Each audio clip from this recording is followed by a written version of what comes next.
So a little bit about me. My name, as I said, is Tracey Robbins. I've been working in the loneliness arena since 2010, looking very much at loneliness from a place perspective.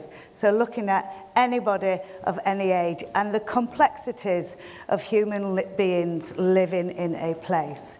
And I really like this quote, which is, if it's true that a chain is only as strong as its weakest link, isn't it also true that a society is only as healthy as its sickest citizen and only as wealthy and its most deprived?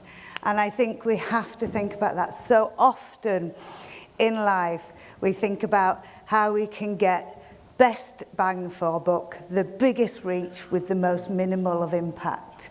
But actually, and the minimal resources, what we really need to think about is actually who are the people that those things don't reach. Do you know, and we will talk about lots of things today. We will probably talk about services and commissioning and complexity and the different aspects and approaches people might come, whether that be mental health, physical health, the council. But what we're talking about is people. That is what we are talking about, and we are talking about human beings.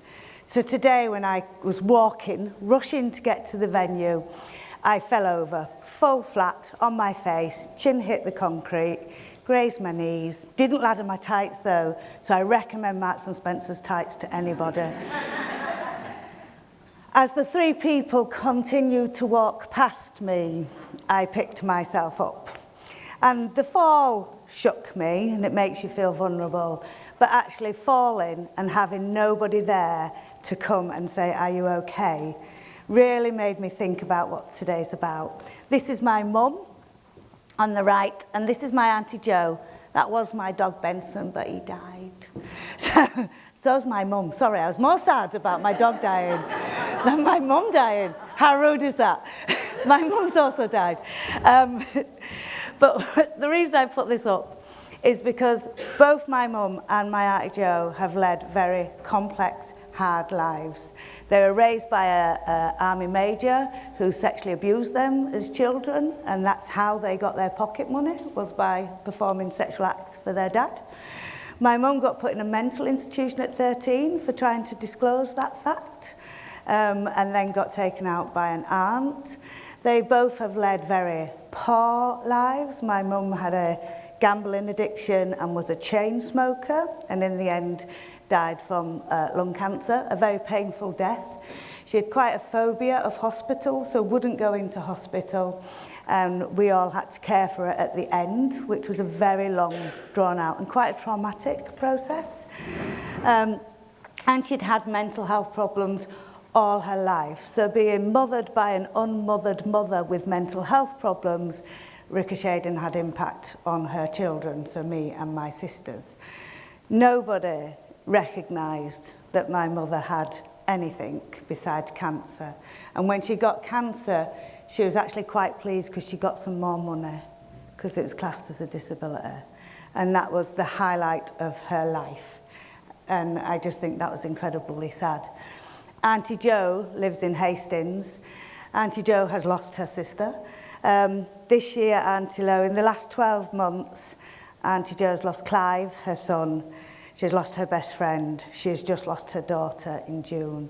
She's already buried 2 grandchildren. She had a loveless relationship for many, many years before her husband died.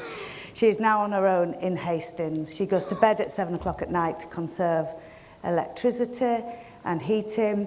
She used to go to bingo, but now her friend's not there. She no longer goes to bingo. She might go to aqua aerobics. She too has mental health problems and is incredibly lonely and isolated. Nobody has picked up on Auntie Jo.